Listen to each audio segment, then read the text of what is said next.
Alexander Isak kept us on the edge of our sofas right up until the night before deadline day, the early hours of deadline day, when we found out that £125 million British record fee had been agreed. Did Liverpool always know that they were going to get this done?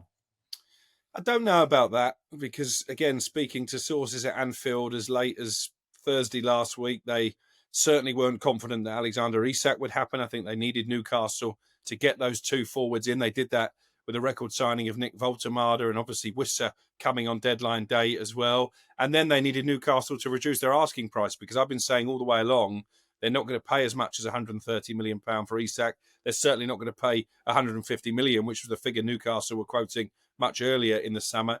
In the end, it's £125 million. Isak has done his bit by waiving £5 million in loyalty payments. Not that he showed a lot of loyalty this summer, so Newcastle can dress it up as £130 million, but it is 125 is the record fee, and that's guaranteed. There's no add-ons included in the deal. You can understand why Liverpool wanted Gay, why Liverpool wanted Isak. Isak, slightly different situation, because there'll be a lot of people who are looking at their roster and saying, you've just signed Ekitike, why do you need Isak as well? Well, the answer is pretty clear. It's because they want to have extra backup. They want to have the ability to rotate. They did lose a couple of players, obviously, in the summer, and sadly, to tragic passing of Diogo Jota as well.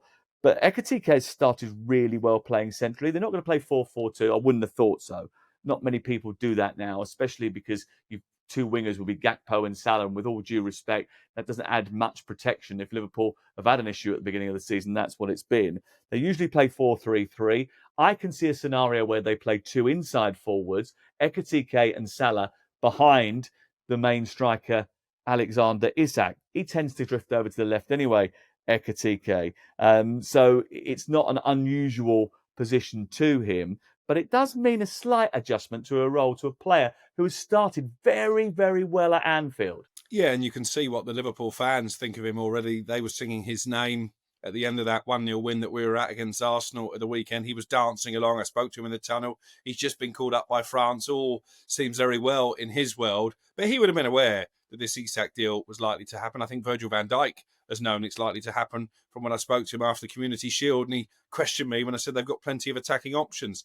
They've obviously lost Jota in horrendous circumstances. They've decided to cash in on Ruben Diaz, thinking that the value on offer there was too good to turn down. I think Darwin Nunez was always going to leave. So it does leave them a little bit short-handed. And you look at a front three now, I do think a front three of Salah, Isak and Ekitike could work. And then you've got Cody Gakpo as the fourth choice as well. So Jim White has been telling me all day, actually, they're going to go unbeaten, Liverpool. They're going to be the new Invincibles. I'm not completely sold on that. I don't think they've been great so far, but they've still won their first 3 games of the season.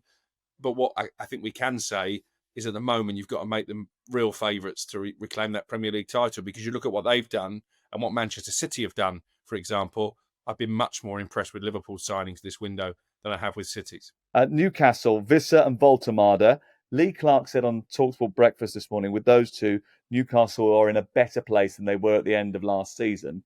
Look, I think they've signed sensibly, but I think Alexander Isak is big shoes to fill. It's going to be very, very difficult for someone to come in and do a job that makes them better. I think the squad is stronger, though, Sam. You know, you look at... I agree with that. Backup option might even end up being the number one. Alanga is going to add something. They've got a new defender in Malik Chow, and obviously Botman spends a lot of time injured. And they've got 2 strikers now who are going to stay fit and play regularly in the Premier League, whereas they didn't really have that before.